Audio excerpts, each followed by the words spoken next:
Thank you very much, Lesroy. I want to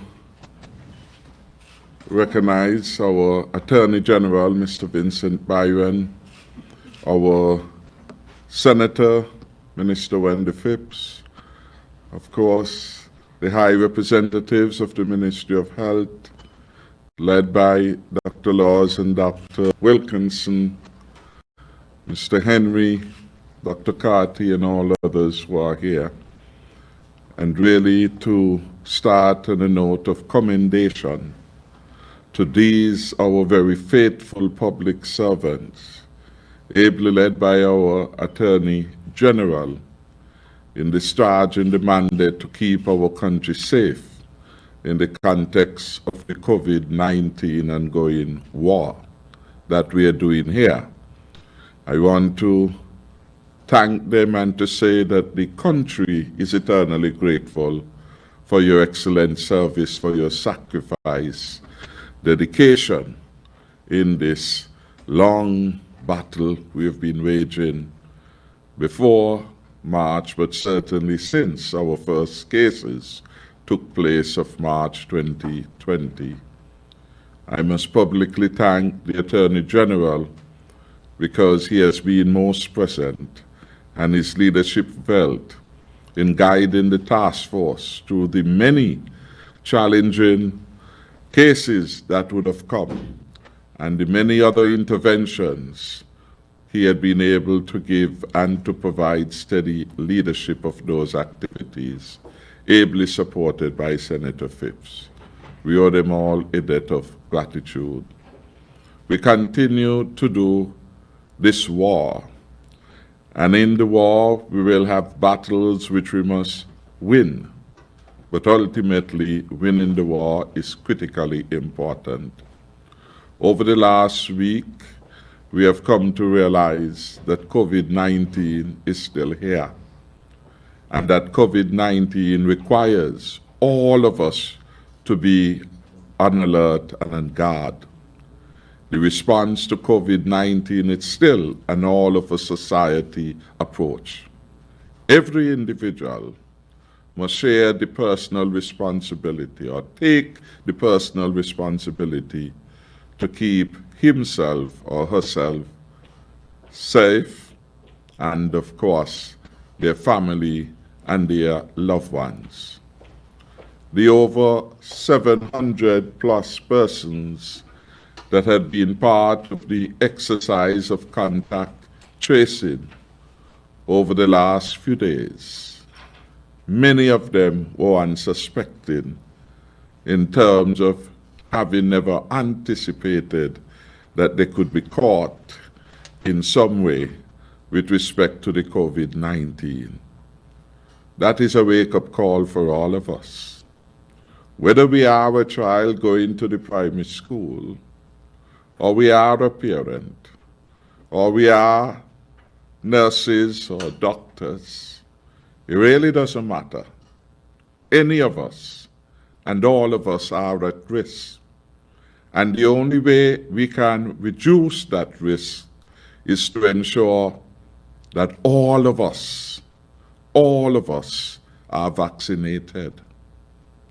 We have been saying with respect to countries that no country is safe until all countries are safe. Because COVID-19, of course, represents a transboundary challenge. To the extent people move and people cross borders, COVID-19 is everywhere. Equally within our household, we must ensure that everyone is vaccinated. In our schools, we must ensure that every teacher is vaccinated. In our health centers, we must ensure that every health professional is vaccinated. In our security forces and all our frontline agencies, everyone must be encouraged to be vaccinated, because until all are, each of us remains exposed to the virus. And that in part has been one of the lessons that I hope we have learned so well over the last couple of days. I want again to commiserate with those who have found themselves in an uncomfortable place, being, as it were, identified as persons of interest or persons with the virus. The coronavirus is a disease, and we will hope that right-thinking and sensible people would provide and accord the level of protection which every individual should reasonably expect in our society. Some persons who are not even bearers of the COVID-19 disease have had their names scandalized across social media. And we must reject that as indecent, inappropriate, and unethical. And those of us who receive them on our phones must not bother, we must immediately delete them and not share them with anyone else, because we help in propagating unethical conduct by doing so. So, again, to all those who have been victim of that indecent behavior, I pray that you are able to pick up the pieces and to continue. And those of us who know better will do better, and we will do unto others what we would like them to do unto us, ourselves. The country has done and continues to do an excellent job in managing the COVID-19. We still are among the best performing countries in the containment of the virus anywhere in the world. Even as we speak, with the second wave of cases that have been confirmed, St. Kitts and Nevis is still among the independent countries the lowest confirmed cases. St. Kitts and Nevis still has one of the best record in terms of testing as a per capita of the population. St. Kitts and Nevis still stands unique, save for Dominica, as being the only country within CARICOM that has not recorded one death. For this we give God thanks. These are the gains that we must consolidate. We have come too far to think about turning backwards to complacency and, of course, getting bored of doing the right thing. This is a war, several battles. Some we must lose, or we will lose, given the nature, but we must never lose the war. In this war against COVID-19, there is only one certain weapon, and the most powerful weapon available to us is the vaccine. And we are well aware that across the majority of countries in this world, the most widely used vaccine is the AstraZeneca vaccine, which we are using here. Some time ago, someone asked the leader, the director at PAHO, Dr. Etienne, what is the best vaccines for people? And she responded rightly, the best vaccine is the one that is available. The best vaccine is the one that is available. And what is available to us is a vaccine that has been approved by the international body, most respected international body dealing with issues of public health, the World Health Organization. There are some who say they were waiting for another vaccine. They must be careful how long they will wait. This is a pandemic. And around the world, over 3 million persons have already died. In Antigua, there has been death. In St. Martin, there has been. In Jamaica, there has been. In almost every CARICOM country, it has left a trail of, and we do not want anyone in St. Kitts and Nevis to be among that statistics. Some effort to confuse, so they are waiting for vaccine. Maybe one over. Again, the ridiculousness of it. The vaccine is the one that you have. As we today, the vaccine for that has the approval of the WHO.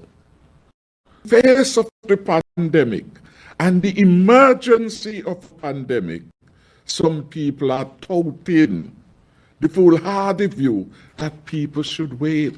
Wait for what? When you already have the vaccine, the mostly used vaccine that is available to you. Over 140 countries and jurisdictions are using the AstraZeneca vaccine. Why wait when now is their time? Why wait when you are under the global shortage of vaccine? There is no certainty that things will be available when you think you are ready to get it. This is how India, most generous country, has now become like the epicenter in terms of the virus. And our leads, because being so good a country in practicing the diplomacy of violence and providing to the rest of the world. And it has now found himself in a case where it required ventilators and it required vaccine. And it was to take the decision that priority given to its own citizens and residents before it allowed export of that product. That is the reality that we face. That is the reality that we face around the world. Supply chain issues.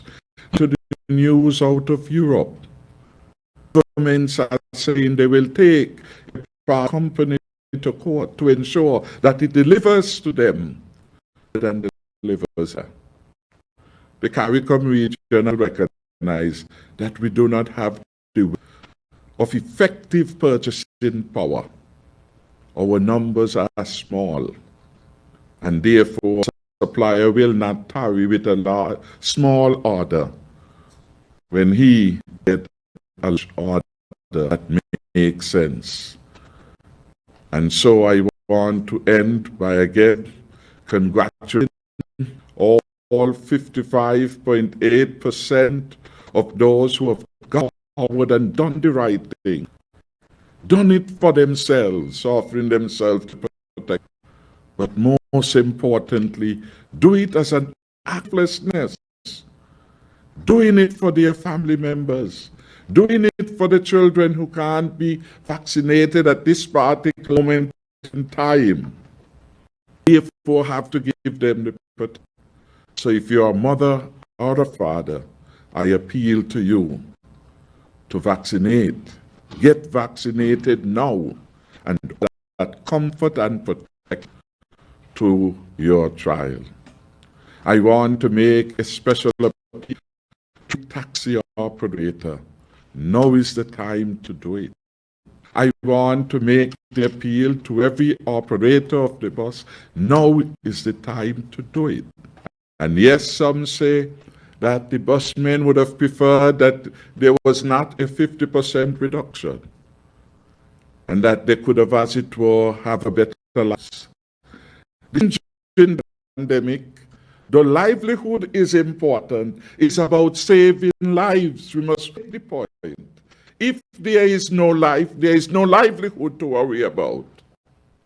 So you have to make sure you are healthy and well enough for the job. And that is what the restriction of 50%, not new, is intended to do. It is to save your life. It's to minimize the risk of the other passengers who are on the bus. 50%, half a loaf. I grew up grandmother and she would have reminded us many times, half is better than none. And if it means saving the life, halting the transmission of the virus, we should willingly do that for a period of time, 2 weeks in the first instance. I wish that every person taking would be vaccinated. Then we won't have to bother with nothing, because the risk there would have been brought to zero, because everyone would have been fully vaccinated.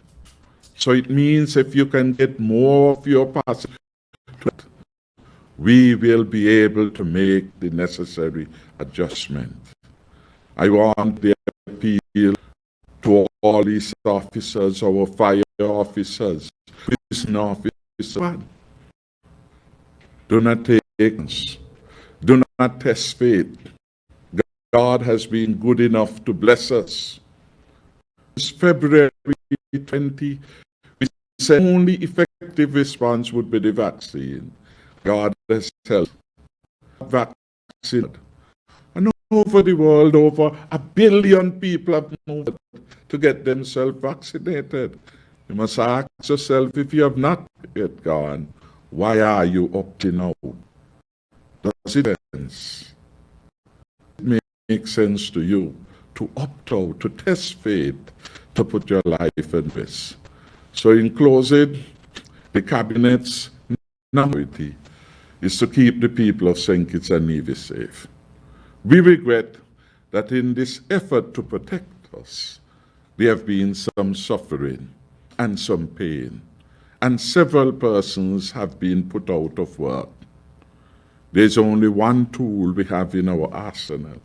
Well, I should say and remind, the most powerful tool is the vaccine. Help us put the country back to work again. Help us open up more fully to the sports and the entertainment industry. We want that for you because we love and we care. The only way we'll be able to do it effectively if enough of us are vaccinated. Again, heartiest congratulations. We have had several successful days of record making, where persons understanding the urgency of now have gone out to be vaccinated. I hope that today, Friday, when the tally is done, we would also have had a very good day. May God continue to bless the people of St. Kitts and Nevis and to keep us safe.